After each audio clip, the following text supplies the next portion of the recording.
It's the thought of it never happening that's like really hard to swallow. I am the one who told the police on my parents.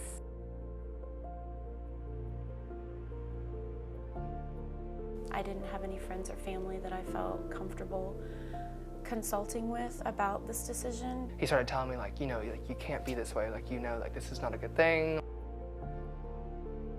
My name is Amanda Levengood. My name is Emily Palatinas. My name is Reagan Dodson. My name is Zach Spieler. My name's Jared Daugherty.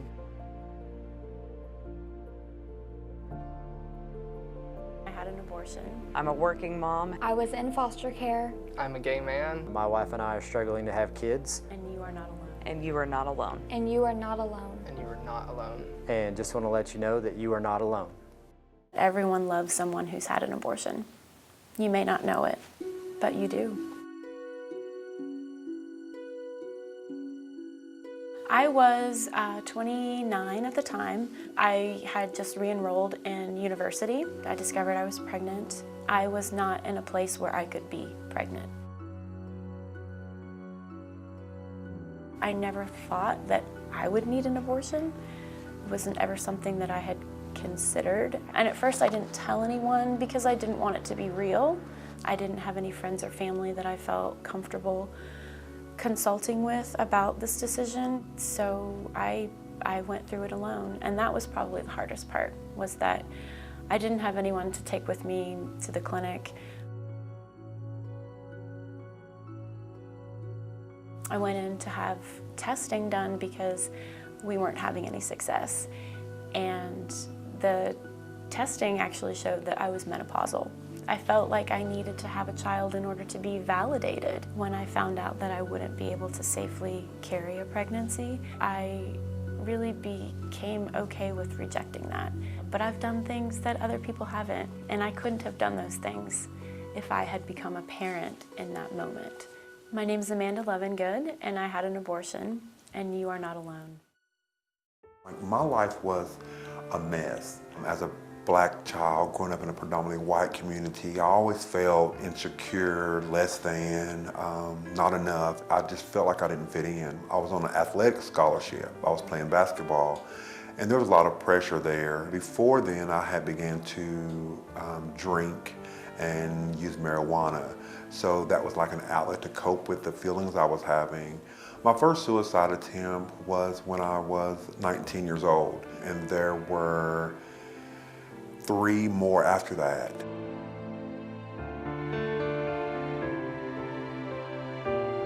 A friend of mine, she had found me. I think that really saved my life, but there was always someone around, and I believe that I was just crying out for help.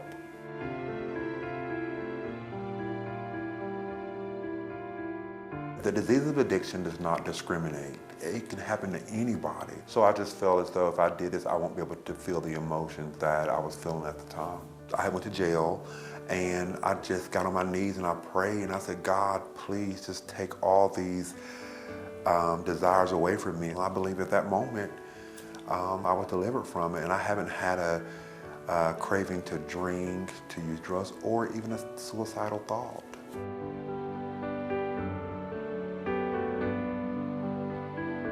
When someone tells me, don't give up on my child, please don't give up on my child, that gets me every time. And they may give up on themselves, but I'll keep going. And there's such a stigma on asking for help because that's a sign of weakness. In the African American community, especially for males, we don't talk about our feelings. And that's what leads us to those behaviors. And once you display to them that you care about them, then it all changes for them.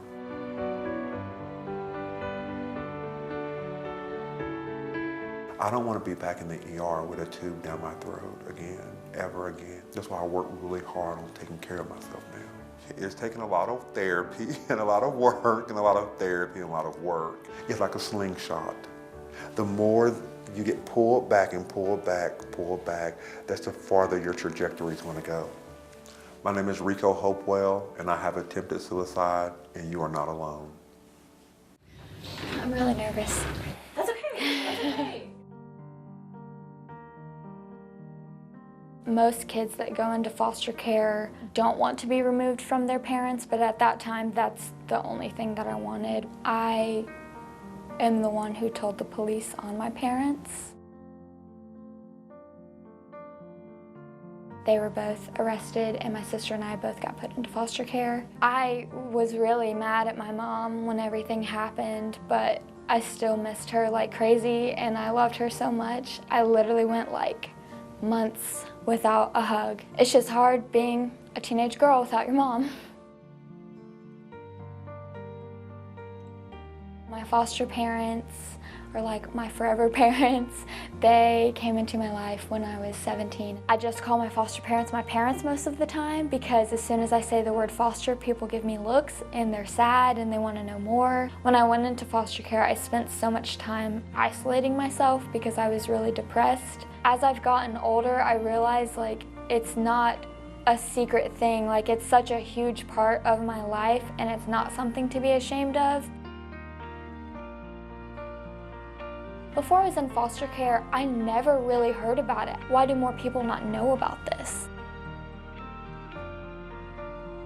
A lot of kids that go into foster care start feeling really hopeless and scared, like their life is always going to be difficult and like they'll never get through this, but you can and you will, and things do get better and you just have to stay strong. My name is Reagan Dodson. I was in foster care, and you are not alone. Yeah, we dated for about 2 years before we got married, and we were married for 30 years until 2019.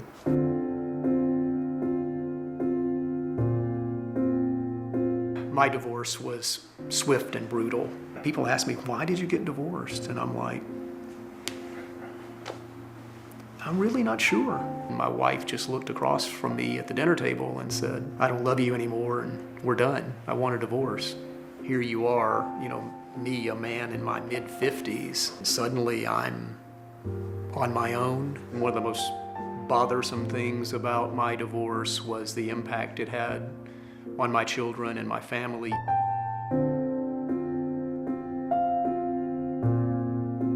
There are millions of divorced people on the planet. That is no comfort to me at all. And mostly divorce is just sad. I was able to reach inside myself and find some courage to just,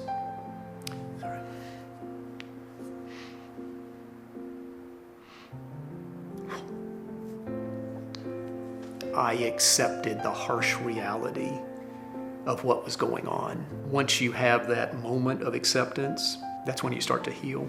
I attended a divorce care program at a local church, saw a therapist, but mostly I just had to deal with it on my own. Married people think they understand divorce, but they really do not. And that's nothing against them. I hope they never experience it. But until you go through it, you don't realize the depth of it, the magnitude of it. It's not selfish to focus on yourself because you have got to heal.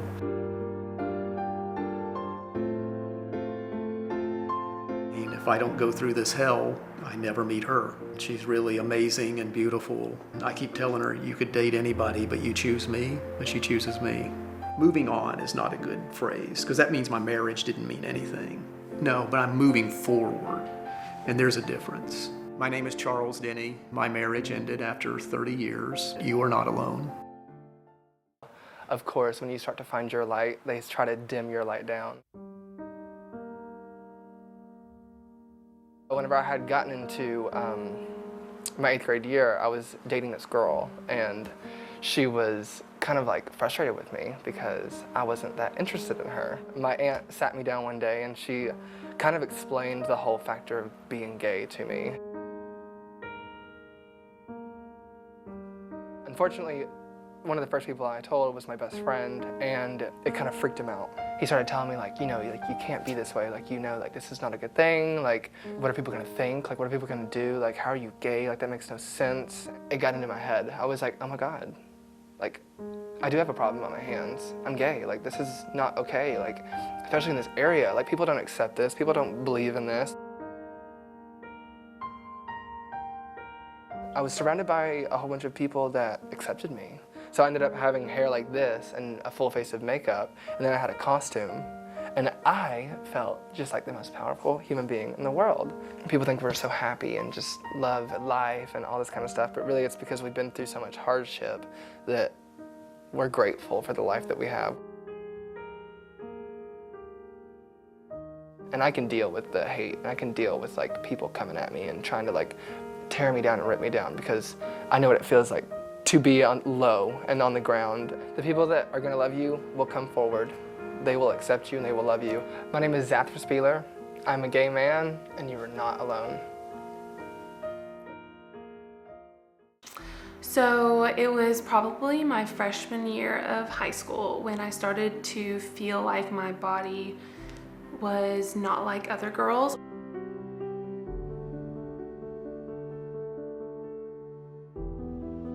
I thought that by changing what I looked like, I would get some form of acceptability or affirmation from other people. So at first it was really subtle. I was just being a good athlete. I was doing extra training sessions. I was eating a lot healthier for the sake of my sport.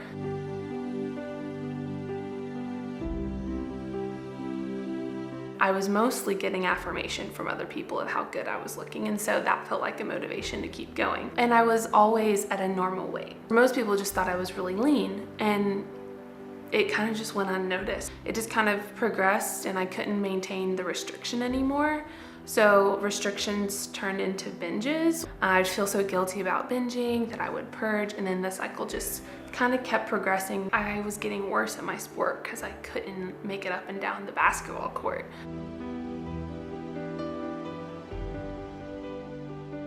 My reproductive systems weren't gonna work the same way if I didn't gain more body fat. They said that I probably couldn't have kids, and that was kind of my wake-up call of, okay, this isn't just me getting thin, this is a problem. And that feeling of being out of control is scary, and it's shameful, and I had never really heard of anyone having an eating disorder. I mean, lots of tears, being able to just say it out loud that I'm not okay, was really huge for me. I have probably 180'd in a lot of senses. I look back at some of the things I used to do, and I'm just like, I just feel so sad for that girl. I don't just eat salad when I go out to eat. I'll have more than one slice of pizza. I honor my hunger and my fullness.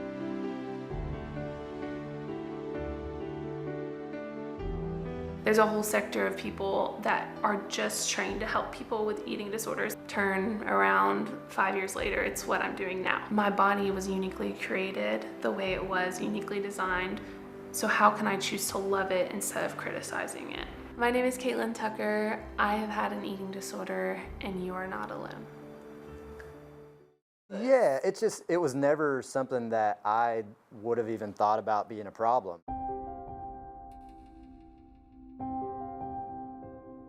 We get the question like, you know, do you guys want to have kids, or do you have kids? And it's like, well, why not? Think about for 4 years straight being on a schedule, just constantly like feeling the pressure of it. It kind of takes the fun out of some things for sure. So we went to a fertility doctor. It was kind of a bad experience at first. A couple from church recommended reproductive acupuncture to us. I didn't know that was a thing, but I was like, okay, cool, like let's try it. It's been probably tougher on her. I try to stay pretty positive, especially for her, you know, but it kind of has gotten to the point where it just, I mean, it consumes us. It's the thought of it never happening that's like really hard to swallow. When you see people having kids that honestly have no business having kids, and it happens for them, those are the toughest moments, because it's like, I feel like we would be really good parents. I think a lot of people think that it is, you know, something that happens when you start trying when you're a lot older. And we were a little older, but sometimes it's there to begin with. My name's Jared Daugherty. My wife and I are struggling to have kids, and just want to let you know that you are not alone. So I have a 10-year-old girl named Kaylee. Kaylee looks just like me. And I've got a 6-year-old son named Micah and a 7-year-old son named Xander. Is it 100% necessary for me to work? And the answer is no. But is it for me? Yes. The answer is yes. For me, it's important that I stay healthy, and I'm not going to stay healthy if I'm constantly watching children. I did always see myself being a mother. I also always saw myself being a businesswoman, you know, and running the show. So, and I didn't sacrifice one dream for the other. I did both. I think having the right job with employers that are understanding really makes all the difference in the world. I do better when I can leave and be involved in something else and then come back. I'm more focused and into them, and that's what they want. Don't get me wrong, they like to go on mommy-daughter dates and things like that, but that's not let's stay at home all day, every day together. I don't think my kids have ever said that, no. There always is help out there if you need it and want it. You just have to reach your hand out. My name is Emily Palatinas. I'm a working mom, and you are not alone.